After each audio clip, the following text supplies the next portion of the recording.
Hey everybody, welcome back to this Extreme Warfare Revenge series. My name is Andy, your uncommentator for episode number 31. Can't believe how long we've been going of this series where I'm booking a year's worth of shows for PWG. So you can see there, we have just entered the month of November. We're on Sunday the 3rd of November. In reality, I'm actually recording this, well, I'm doing something a bit different actually. So the last few videos, I recorded them Friday and uploaded them Saturday. This one, I'm recording Saturday and uploading Saturday. So yeah, buckling to time pressure potentially, but yeah, we're on the 16th of November, so in a few hours this video, you'll be feasting your eyes on this wonderful presentation. But until we get to that point, I need to actually shut up and get on with it, so let's do that. So yeah, so we've started the build to our big November event, which is going to be called Primal Rage, which is taking place on the 23rd of November. Of course, was going to take place on the 16th, but Io Shirai was touring on that date, and we need to have her on the show because she's awesome, of course. So that's where we're at the minute. So in this video, we're going to be doing the usual, just standard 2 shows. Next episode of Warfare and the next episode of Outrage, as we really start putting the building blocks in place for that November card. Just a quick recap of where we left off at the last video. So not much really happened in terms of building to that event. So the Mighty retained the tag team titles, of course. Tribe Vanguard, not Vanguard, debuted. Costume Rock and Roll Express, the match. We just started building the other matches up. So Eli Drake and Brian Cage going to have their rubber match, continue the build for that one. Keith Lee and Miriam did a little callback to a segment where they talked about the fact that they're an off-screen couple when they sort of met again since Miriam's turned heel now and Keith Lee's a face. Go back and watch the video. I'm not going to it again. Sun and Sucker Band beating up 2 people before a match, which kind of didn't really happen. NGD beat Go Time again. Again, like I said, we're not really got too far on with the build for the what's it called? Primal Rage. There we go. For Primal Rage. So if I just stop talking and get on with it, we'll be able to do that build in this video. So as we're moving from Sunday to Monday, we'll get the usual promotion wars emails. So, but I'm hoping, apart from maybe this progression of time, we're not going to get too many emails with any luck. Okay, so WWN's been renewed for 30 weeks. WWN Friday, an imaginably titled weekly show which takes place on a Friday, I presume. Be a bit odd if WWN Friday took place on Wednesday, wouldn't it? Anywho, CMLL fallen to cult level, so for the 85th video in a row, CMLL have either risen to national or fallen to cult. It feels like that happens every video. I mean, there is a reason for that, which I'll try and quickly explain after we check these emails. But yeah, it does seem to happen more with CMLL as it does any of the other promotions. So you get the usual promotion war stuff. So House of Hardcore, we have more star power, we're more professional, they have better workers because we employ the Warlord, which is part of the reason for that, unfortunately. But I don't just get rid of the powers of payment anyway. I'm not going to do that. Yeah. So CMLL once again. Yeah, same stuff. Unfortunately, with Ring of Honor, they have more star power. So I may need to do something to address that. I think we've lost Mickey James, and we've lost Scott Hall recently, who were quite over, and Kevin Nash, well, a little bit further back than that, but I think that could be affecting the star power stuff. So I may need to address that. Okay, Hiroyoshi Tenzan's gone to WoW, because nothing screams WoW like Hiroyoshi Tenzan. Kevin Thorne's gone to WoW. That definitely doesn't scream WoW. So DJZ's left and gone to AEW. Nick Gage has gone to Chikara. So, well, he screamed WoW less than those two, to be fair. So, yeah, possibly a good thing for them. Bo Dallas has gone to House of Hardcore. And Ring of Honor have signed Fire Ant to a written contract. So that's interesting. So Fire Ant, if you want to see Fire Ant wrestle, you've now got to tune into Ring of Honor. Won't be anywhere else. Ooh, lots of emails here. So Ruby Wright's gone to Rise. Sexy Star's gone to CMLL. Jake Hager's gone to CMLL. Velveteen Dream. Pete Dunne. Have CZW to go to CMLL. Naruki Doi. Aaron Stevens, of course, Damien Sandow. Tomohiro Ishii. I'm not sure Tomohiro Ishii screams Lucha Libre. Having said that, he probably has worked for CMLL in the past, I would have thought, given the relationship with New Japan. Flamita, my old charge. To CMLL. That may help them have better workers than us, actually, because he was really good. I just didn't want him, basically. That's the top and bottom of it. Yeah, so the thing with this promotion flip-flopping is because of those promotion war emails where you get like, you're more professional, but they've got better workers, blah, blah, blah. Anyone that's sort of on the cusp of cult national, you lose over for every promotion that's not, you're less professional than, or you've got worse workers than, you lose overness, you lose sort of public image, I should say, not overness. And that's why CMLL and one or two others will keep flip-flopping between. It is a little bit irritating, but as long as we don't fall into cult, I'm not too bothered. So you can see there, our public image is only 7%, when it wasn't. It would have been at the start of this video about 16, I think. But that's because of the Ring of Honor stuff being them having better workers and having more star power. So I may need to address that by firing the Warlord. Possibly might help with that one. But no, I think it's the star power, and I may need to hire somebody, even though I don't really want to, who's really over, just to. But as long as we don't fall into cult, I'm not that bothered, to be honest. So La Mascara has gone to CZW, and Velveteen Dream has gone to WWE. So once again, somebody signed someone on here, and then other promotions do. Anyway, we're 6 minutes into the video, and we still haven't got to Warfare yet, but we're the day before now. So here we go. No more emails, so let's do some booking. Kicking things off with an angle I don't normally go with, but we'll try and create a little bit of intrigue. So in the last video, Drew Gulak, well, he won his best of 7 series with Timothy Thatcher. Sorry, I'm trying to multitask and I can't do it. Yeah, he won his best of 7 series, and then he challenged Keith Lee to a title match, and Keith Lee accepted. However, he's going to be found unconscious here. So number 1 contender for the world title is found unconscious, but of course we don't know who did it.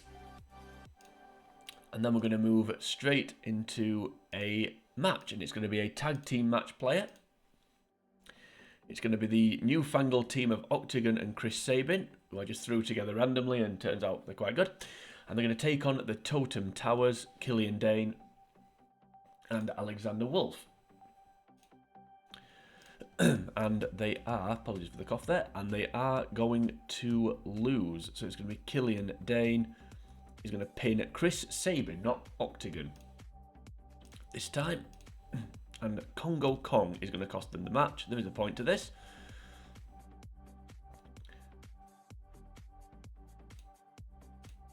And then, we'll get beaten up, why not? Why not? And we are building something there. Yeah, just thought it's worth mentioning as well as it being a new recording schedule, i.e. recording the day I'm uploading, I'm also in a new location, so I don't know if the sound's going to be slightly different, but I'm not in the Air Quotes studio. I'm in the Air Quotes kitchen, so don't know if that's going to make any difference, but anyway, that's not important. What is important is this interview, so it's going to be an interview with the Tag Team Champions, where they're basically going to talk about their title match from the last show. So the interview will just say, hey, why did you have the Tribe Young Guard help you out last week? And they say, well, we didn't know that was going to happen. We'd have beaten Rock and Roll Express anyway. We're the champs, we're the mighty. And something that's not rubbish. So that's that segment, and then we're going to move straight on into more tag team action. It's another tag team match player. It's going to be, I'll stop doing that joke eventually. It's going to be my favourite team, NGD. And they're going to take on, I think this is the 3rd time in a row, they're going to take on Go Time. So it's Kushida and Go Shiozaki.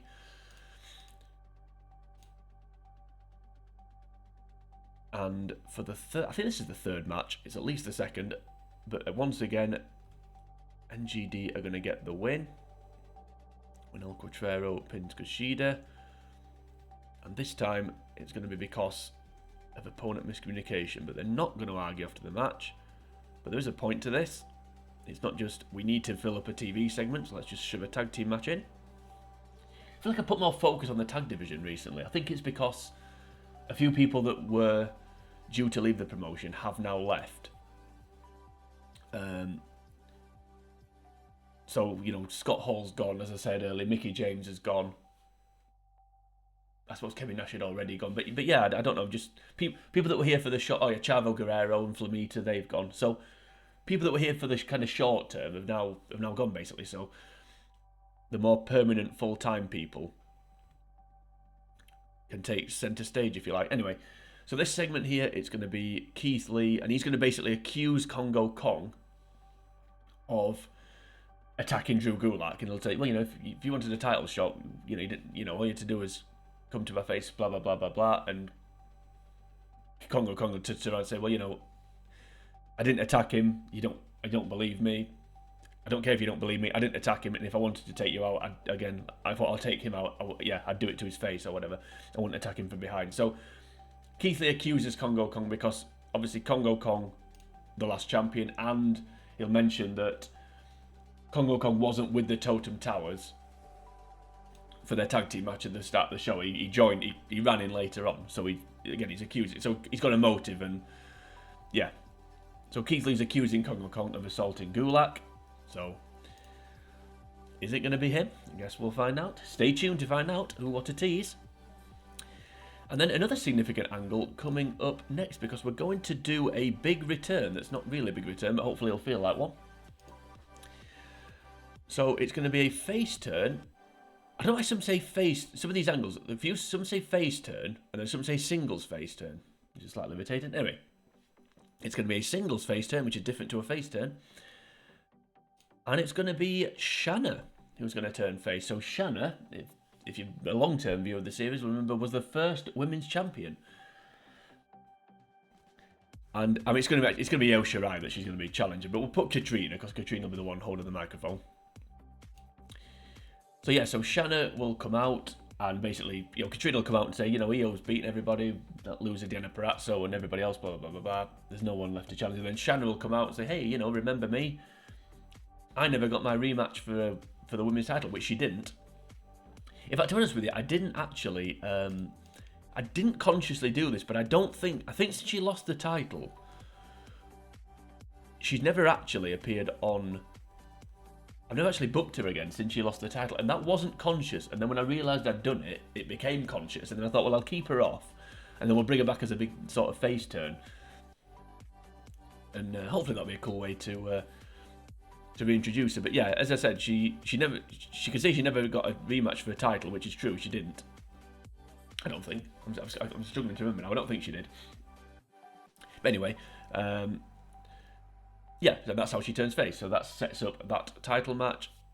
This interview also, that's Mia Yim saying to Nicole Matthews, you owe me, don't think I've forgotten the fact that you pinned me, and I'll be coming for my receipt very soon. And then more angles. Who booked this show? Because lots of angles together here. So this time it's going to be another one-on-one angle, and it's going to be a backstage attack, and it's going to be a real one. Open brackets, Enzo Mori, close brackets, assaulting Mick Foley. So that's going to be building to something. So Mick Foley gives us a bit of star power at least. Which is nice. And then we've got yet another angle. Yeah, I didn't think this one through. Lots of angles all together here. Maybe we should have brought this up with matches, but doesn't matter. We're here now. Change the format up slightly, and again, more focus on this tag team division, because it's going to be a challenge for Outrage, and it's going to be the newly debuted Tribe Vanguard. And they're going to want to take on Ricky and Robert. So they'll just come out and basically say why they cost them the titles. I don't know, something like, you're old, you're past it, you shouldn't be getting a title shot, we want to beat you up. I don't know, something better than that. That's why I employ writers. That's Vince Russo's job. I think they still employ Vince Russo. I think I do. Yeah, he could think of something. Right, let's actually book some wrestling matches. My goodness me. And it's going to be yet another tag team match play. It's a tag team special episode of Warfare. I feel like I've done about 7 of these.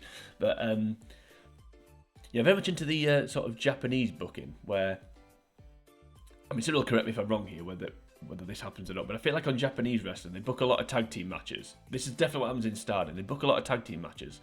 So then when it gets to the basically, if you want to see a singles match, it's a pay-per-view match. They hardly have any singles matches that are not on pay-per-view. They do obviously have some, but yeah, certainly the big. They sort of build them up and just have a load of attack on these like lesser cards, the non-pay-per-view cards. They just have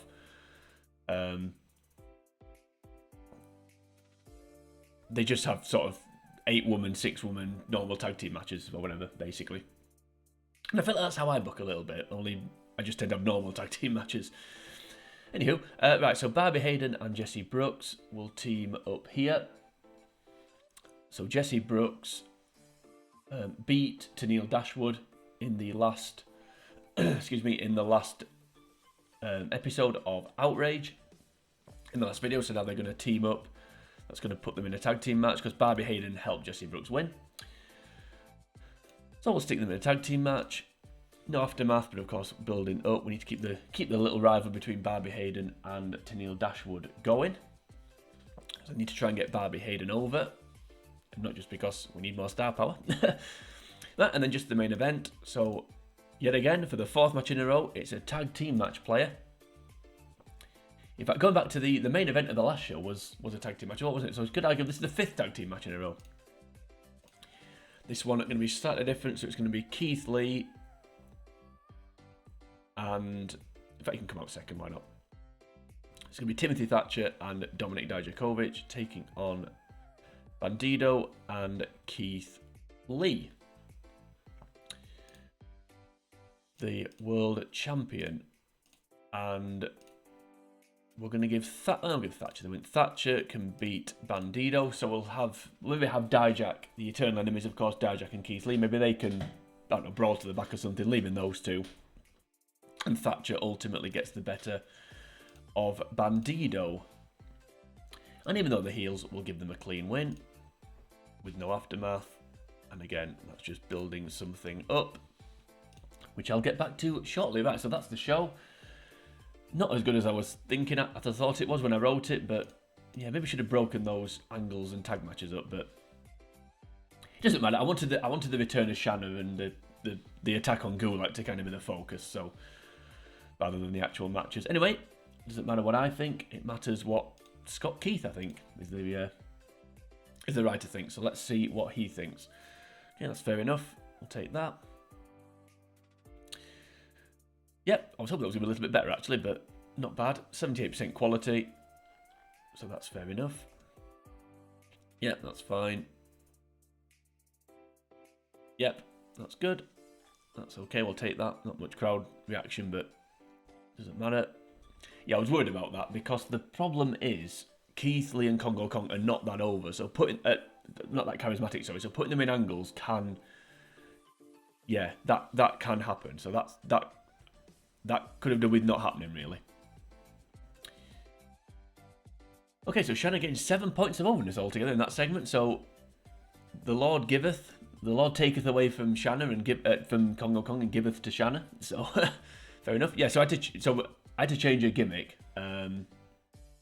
So she was an egomaniac, so that's not really a gimmick for a face. And now I gave her the gimmick of Dude, which I suppose should be Dudette, but it's kind of like, I don't know if you can say this in 2024. I feel like you can. Like, a gimmick's basically like cool, kind of hot blonde that kind of hangs out at the beach, if you like. You know, sort of like the sort of girl that other girls want to be and the sort of girl that guys want to be with. I don't know if you can say that in 2024, but you probably can't, but I've said it now. So yeah, so her gimmick is kind of cool, hot blonde, if you like. A bit like, I mean, I don't watch NXT, but I think that's kind of like what Sol Ruka kind of comes across as. Just kind of like, yeah, kind of like this cool blonde. So that's her gimmick, anyway. Which I think hopefully will work out well. I mean, because she got a positive response, so that's good. Mia Yim absolutely nailing it as usual. She's been awesome this year. Yep, that was going to be good because they're both charismatic, so that's fine. Yep, that's fine as well.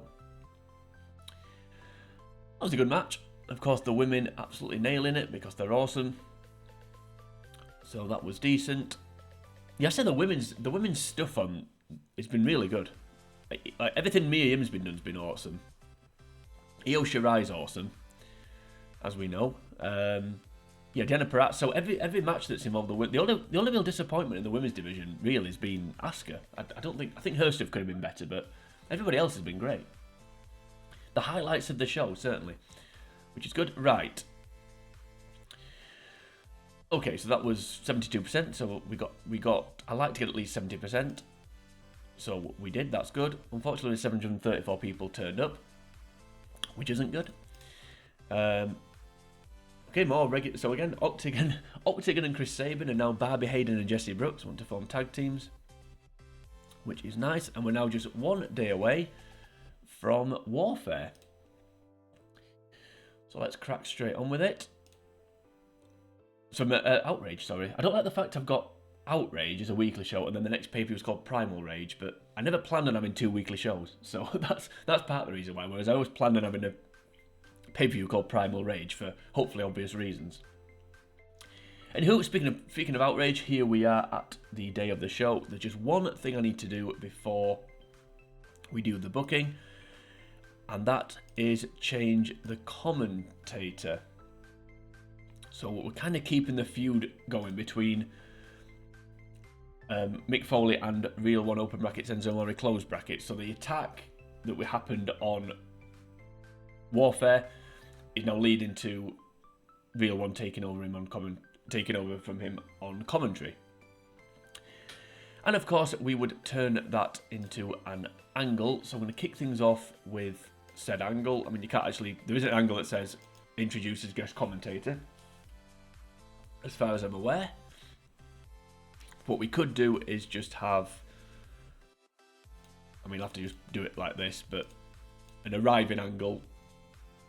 So Real One arrives. So basically, like, I don't know, Super Dragon would come out in.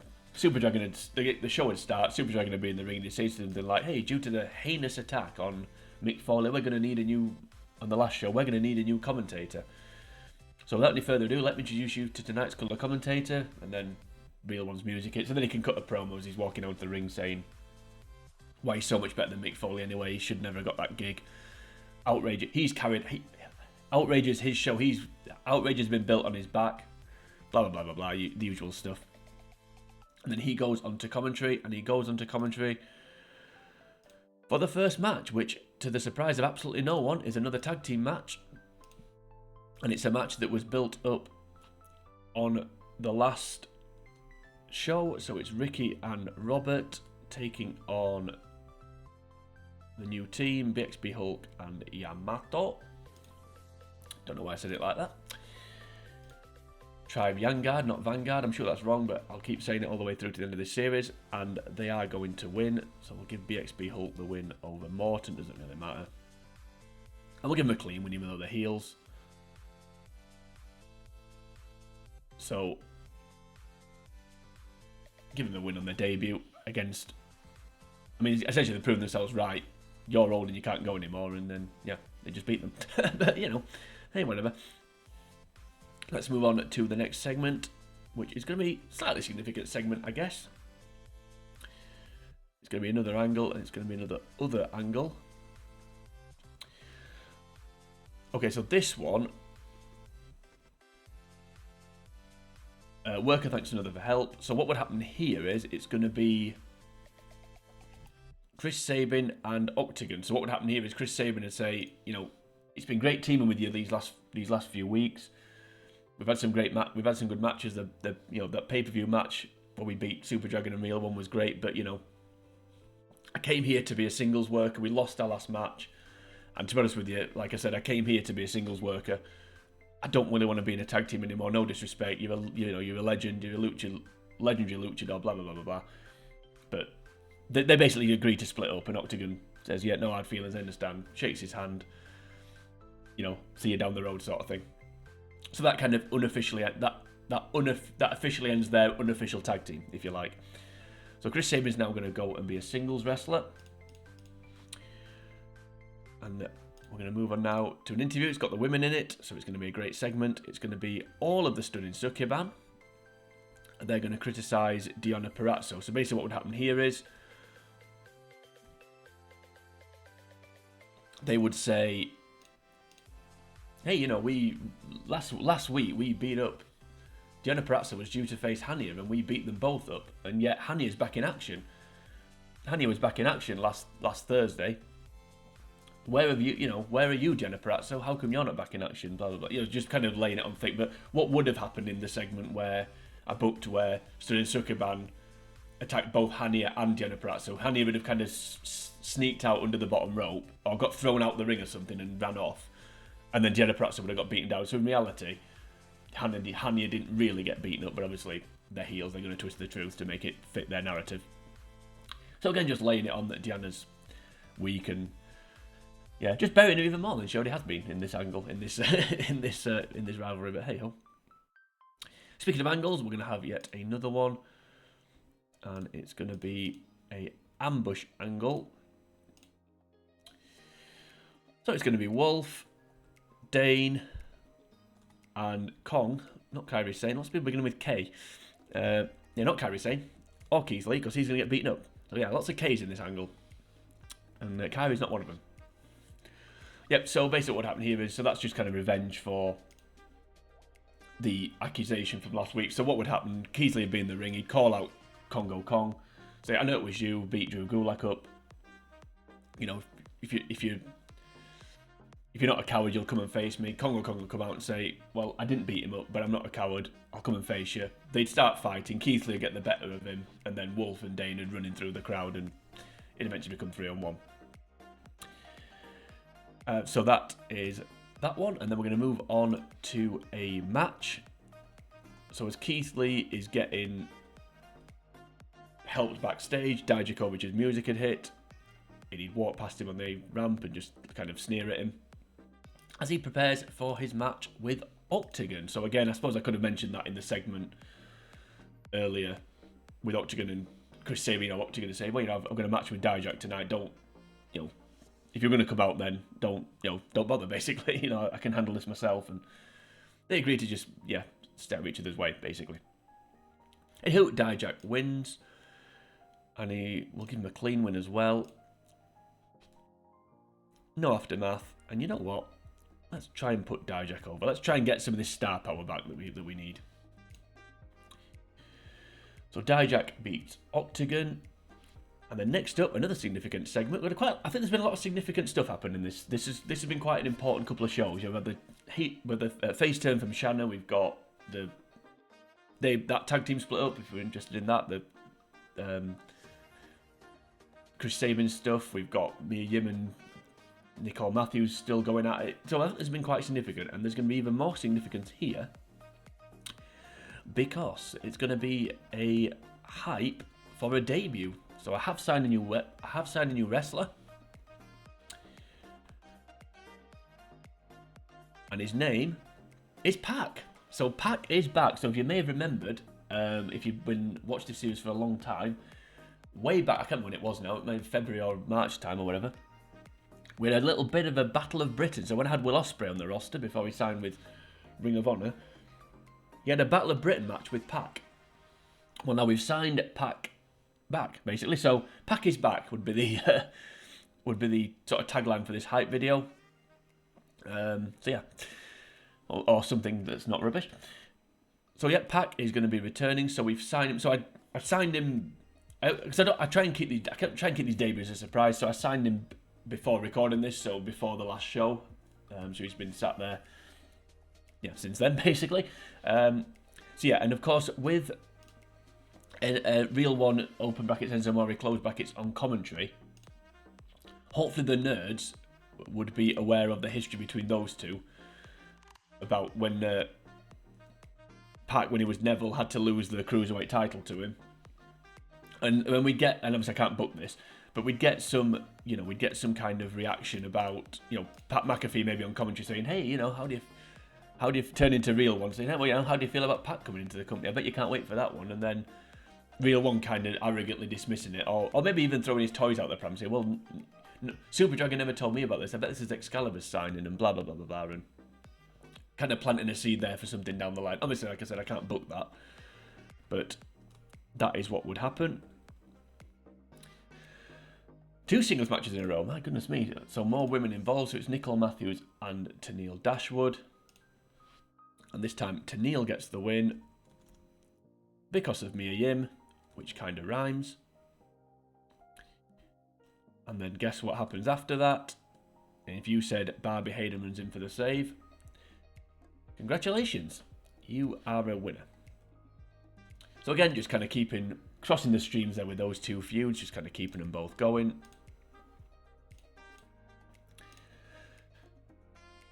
Miriam going after Nicole Matthews, saying that the rivalry's not over, and then, yeah, making the save.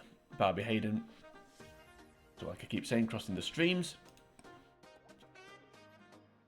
Now I think Io Shirai is going to be gone after this. I think the next video, when I come to record it, Io Shirai will be touring. I don't think she's available again until the actual pay-per-view. So, because of that, we're going to book her in a segment here just to build this up. So Io Shirai assaults Shanna, the newly well over, and babyface Shanna. So that's again just building up their women's title match. And then yet another significant angle in my mind here. It's going to be more tag team stuff. So Excalibur's going to make an appearance, and he's going to say that on the next show, I think for the 4th time in a row, if not the 3rd, it's going to be, and I've just punched the microphone, so apologies if that came through. It's going to be and move on. We'll edit that out. It's going to be Go Shiozaki and someone else whose name begins with K, Kushida, versus my favourite team, NGD. And what he would say here is, Go Time have requested that I book this match, and they've said that if they lose this match, they will split up. So if Go Time lose to NGD one more time, they will go their separate ways. And like I said, they requested this match for next week. So that is that one, and then just the main event to go. Not a lot of matches in these shows today, but I actually did have another match planned for this show, but then I did a bit of a rewrite because of the Pac thing, because I decided to sign Pac. I planned on signing Pac for ages. I was just kind of waiting for the right time to bring him in and actually give him something to do. And I felt like this is the right... Now Scott Hall's gone, and that angle's finished, and Flamita's gone. I felt like it was the right time to bring in a reinforcement, and I've got something for him to do, so I've got a bit of a plan. So he'll be coming in shortly, but not yet, because we're going to do a main event match. It's going to be Eli Drake taking on Timothy Thatcher. And Timothy Thatcher is going to win, so 2 wins in a row for Timothy Thatcher. And to the surprise of absolutely no one, it's going to be because Brian Cage runs in.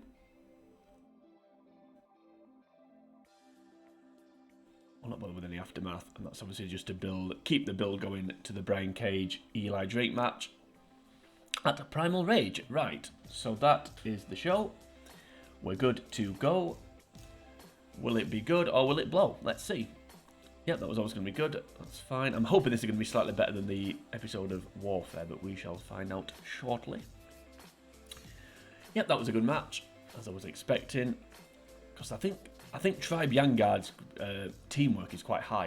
And obviously Rock and Roll Express's is 100, so you can't get any better. So Rock and Roll Express matches are never really going to be bad because their teamwork's 100, which is good. Yep, that's fine. I was worried about overness there, because neither of them are the most charismatic, so thankfully they didn't lose any. Yep, that's fine. I'm worried about the Keith Lee attack. I'll take that. At least they didn't lose overness, which is what, like I said, what I was worried about, so I'll take that. Oh, that's good. That's what I wanted to happen. Dijakovic to gain overness, so that's good. And it was a decent match as well. Yep, that's fine. You see, this is what I'm saying about the women. Absolutely awesome. They've been absolutely fantastic all the way through this series. Every single one. I mean, I said about Asuka could have been better, but they've all been great. You know, even the lower card ones like Jesse Brooks and Hania and that. I can't believe how good they've been. That was awesome. So that's really good. That's really, really good. Yep, that's fine. That's not so good, but it doesn't matter. Oh, there we go. One on Thatch. Thatcher's Thatch can. I think that was actually his kind of tagline, wasn't it? Well, considering a 53% segment, I'd say 72% wasn't bad. And that's another show in the can. And another video in the can. Any more emails that we need to worry about? Oh, we nearly got 1,000 people to that one, which is nice. Yeah, you see, that's why CMLL keep rising and falling, because they can't compete with us. You don't say, Jerry. That's why we pay you the big bucks. Okay, so let's just have a quick... Yeah, we're back up to 11%, which is nice. And we're only behind Ring of Honor now, in terms of national companies. New Japan have gone to global, so we're not really competing with them. Well, we're not competing with them. So Ring of Honor... What are Ring of Honor at? Not that it really matters. And then we'll have a look at this, and then end the video. Yeah, so they're only a little bit above us. Cool, so that is... That's 2 more shows done. 2 significant shows as well, starting the build to Primal Rage. That's certainly getting the building blocks in place now. So that's the end of that, and that's the end of this video. So if you enjoyed this video, then please like and share the video. You can also leave a comment on the video should you choose to do that. While you're on YouTube, if you head on over to the channel, The Commentator, you'll find the rest of the videos in this playlist. You'll also find a myriad of other games that I've played through. If you like wrestling, then I've done a series playing through WWE Crush Hour, where I attempt to win the women's title with Lita. If you don't like wrestling, then why are you watching this video? But if you don't, there's so much more other content for your viewing pleasure, including, but not limited to, Pokemon, Pokemon Stadium and Snap. I've also got a hidden gem of a Mega Drive game called Game Ground. I've got Star Fox, or Star Wing, however you know it as. I've got Kirby games. I've got South Park games, which are quite popular. Well, South Park Rally. Not Chef's Love Shack, sadly. That may appear eventually. But yeah, but anyway, lots and lots of games for you to enjoy. If that all sounds good, please go and do that. But join me next time. We're going to be moving on. We've got 3 shows, I think, before Primal Rage. So we'll continue the build and put the card together for that pay-per-view. So that will, again, continue taking place in the next video. But until we get to that point, for now, from me, it is sayonara.